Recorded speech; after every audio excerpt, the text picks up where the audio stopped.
as mens begin werk, dan is daar mos nou maar 'n klomp eerstes waardeur mens gaan. En ek het die afgelope naweek 'n groot eerste beleef. En dit is een van daai naweke wat mens op die kweekskool so van hoor en mens weet maar iewers gaan dit kom. En dit was die eerste naweek waar ek 'n begrafnis moes lei, as ook 'n huwelik bevestig en natuurlik nou op Sondag preek. 'n Groot eerste vir my. En by al hierdie dienste het ek die volgende boek gebruik.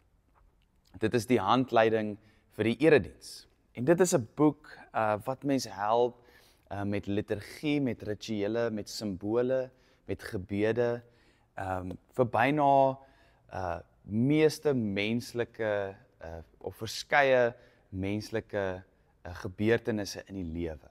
So byvoorbeeld hierdie boek help my vir wanneer mens 'n babatjie of 'n volwassene moet doop. Dis 'n boek wat my help vir wanneer mense hulle geloof wil bely voor die gemeente. Dis 'n boek wat my help vir wanneer mens begrafnis of roudienste moet lei. Dis 'n boek wat mense help om huwelike te bevestig. Om hierdie boek vas te hou, hierdie handleiding vir die erediens, is eintlik om tot 'n mate so ietsie van die lewe vas te hou en alles wat die lewe behels. Nou Henry Nouwen skryf dat hy op 'n stadium in sy lewe by die Daybreak gemeenskap gaan woon het. En toe hy daar gaan woon, dis 'n sorgsentrum vir mense wat fisiese en verstandelike uitdagings beleef. Hy gaan woon toe daar en woon saam met die mense en eendag bedien hy die nagmaal. En soos hy die nagmaal bedien, lees hy Matteus 20 wat sê waar Jesus spesifiek dan nou vra aan die disippels, kan julle die beker drink wat ek moet drink? Kan julle die beker drink wat ek moet drink? En soos hy daar sit, word die vraag eintlik vir hom, maar Henry, kan jy die lewe en alles wat dit behels, al die vreugde, al die swaar kry, al die uitdagings, al die plesier, kan jy dit vashou? Kan jy dit, om amper soos hierdie boek vas te hou, die handleiding vir die erediens, kan jy dit vashou en kan jy dit oplig?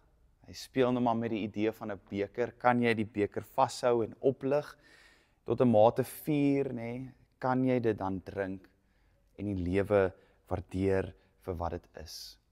Ons gaan vandag gesels net oor die eerste een, oor vashou, wat dit beteken om die beker van die lewe vas te hou.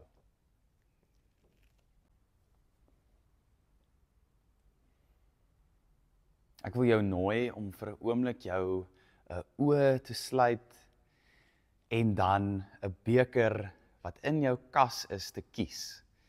Somme met jou verbeelding as jy nou nie naby is nie.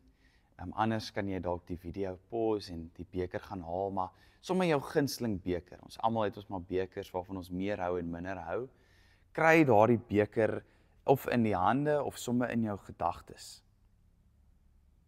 En soos jy die beker vashou, wil ek jou vra om te verbeel dat daar nie koffie of tee of so iets in die beker is nie, maar dat die beker vol is van jou lyding, van jou verlies, van jou tekortkominge, van jou seer. En net vir 'n oomblik hierdie beker vashou. Kom ons noem dit maar die beker van swaar kry. Hoe voel dit om dit vas te hou? Is dit 'n beker wat jy eerder sal wil uitgooi? Dit wat daar binne is, ontslaaf van wil raak? Is dit 'n beker wat te swaar is om vas te hou? En indien jy voel dat jy wil ontslaa raak van die beker, dan wil ek vir jou sê, maar jy voel presies soos Jesus in die teks wat ons nou gaan lees. Waar Jesus ook met die beker van swaar kry in sy hande staan. Kom ons lees saam uit Lukas 22 vanaf vers 39. Hy het vertrek en soos gewoonlik na die Olyfberg gegaan. En die disippels het hom gevolg. Toe hy by die plek aankom, sê hy vir hulle, bid sodat julle nie in versoeking kom nie. Hy het toe 'n entjie van hulle af weggestap, ongeveer 'n klipgooi ver, gekniel en gebid. Vader, as U wil, neem hierdie beker van my af weg. Laat nogtans nie my wil nie, maar U wil geskied. Daar het 'n engel uit die hemel aan hom verskyn en hom versterk. Hy is deur intense angs oorval en het nog ernstiger gebid.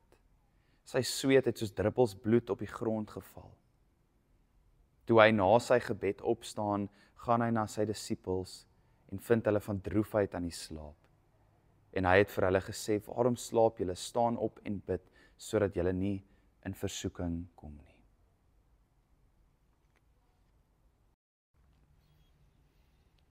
In hierdie Daybreak gemeenskap waar Henry Nouwen dan nou gewoon het en mense bedien het hy intens bewus geword van die swaar kry in die plek, en die swaar kry in mense se lewens.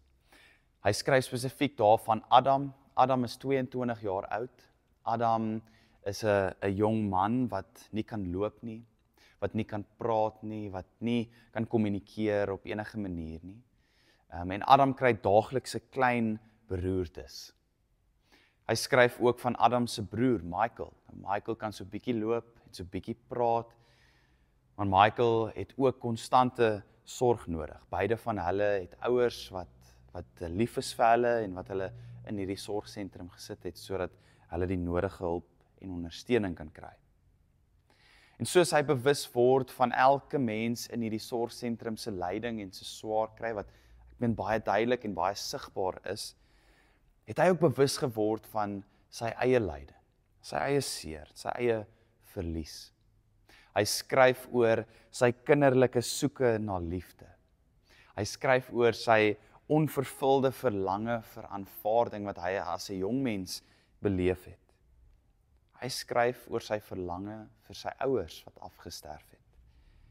Hy skryf oor sy drome wat nooit waar geword het nie.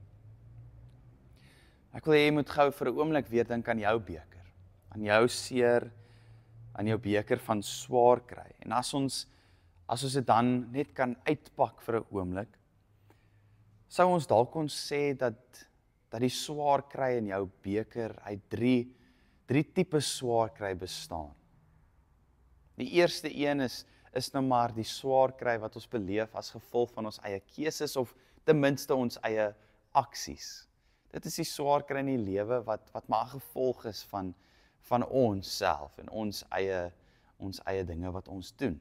Soos om te loop en jou toon te kap. Nee, nou, dit is nou 'n swaar kry wat ons beleef, wat te doen het met ons eie aksies. Dan is daar 'n tipe swaar kry wat ons beleef wat die gevolg is van ander se aksies. Ander mense wat skade aan ons rig, ander mense wat so 'n bietjie swaar kry in die beker gooi. Dit is nou wanneer verhoudings verbrokkel of wanneer vertroue verbreek word. Ons kan elkeen dink aan voorbeelde. En dan is daar 'n derde tipe swaar kry. Dit is ek noem dit nou maar die algemene swaar kry wat ons in hierdie wêreld beleef as gevolg van verlies en mense wat afsterf of siekte. Wat niemand se skuld noodwendig is nie, maar dit is nou maar net deel van die lewe. Ek wil jou weer uitnooi om jou oë toe te maak en te dink aan jou beker. Maar hierdie keer is jou beker nie vol van jou lyding en jou verlies nie, maar vol van vreugde, van alles wat vir jou vreugde verskaf. Van dit wat jou gelukkig maak. Jou vriende en jou familie, daar waar jy woon en jou werk. Jou drome, alles wat vir jou plesier bring in hierdie lewe.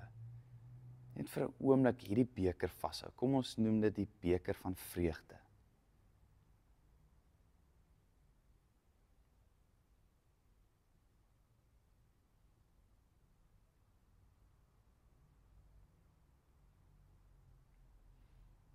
Henry Nouwen skryf dat hy in hierdie Daybreak gemeenskap nie net bewus geword het van swaar kry en verlies nie, Maar hy het ook bewus geword van vreugde. Hy het gesien hoe hierdie mense met mekaar grappe maak en lag en stories vertel en die lewe met mekaar deel. Hy het gesien hoe die mense met intense dankbaarheid lewe. En toe besef hy op 'n dag dat hierdie beker van swaar kry wat hy so onmiddellik van bewus geword het, ook die beker is van vreugde. Hy het besef, maar vreugde en verlies, dit wat ons gelukkig maak en dit wat vir ons swaar kry veroorsaak, dat dit verweef is met mekaar. En dat wanneer ons probeer om in die lewe ontslae te raak van die een, dan verloor ons ook die ander. C.S. Lewis skryf byvoorbeeld, try to exclude the possibility of suffering, which the order of nature and the existence of free wills involve, and you find that you have excluded life itself. Die beker van vreugde en die beker van swaar kry is dieselfde beker. En nou en sê vir ons, maar dit is ons beker. Dit is ons beker wat ons nie kan uitgooi nie. Wat ons kan leer om vas te hou. Ons kan nie ontslaa raak van hierdie beker nie, maar ons kan leer om dit te waardeer en te vier en te drink. Hy skryf dat ons soos 'n goeie wyn daaroor kan praat, dat ons dit kan ruik en dat ons dit kan deel met die mense om ons, dat ons dit kan oplig en sê gesondheid, cheers, dat ons op die ou en dit kan drink en waardeer. Kom ons vir oulaas dink aan ons bekers, jy kan saam met my weer jou oë toemaak, en verbeel dat jy die beker vashou, 'n beker vol van verlies, maar ook van vreugde, van dit wat vir ons swaar is en moeilik is en sleg is, maar ook dit wat goed is en mooi is, en dit wat vir ons geluk bring. En dan vir jouself vra, maar kan ek hierdie beker vashou? Kan ek hierdie beker oplig? Kan ek hierdie beker vier en waardeer? Kan ek hierdie beker drink en op die ou end dit as 'n geskenk uit God se hand ontvang?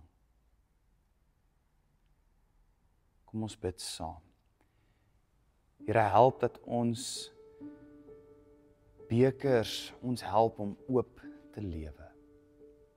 Dat ons nie daarin sal kyk en net swaar kry en verlies sien, en op die ou end 'n lewe leef wat toe is nie, 'n lewe wat ons onsself so omhein en probeer beveilig dat ons nie kan lief hê nie.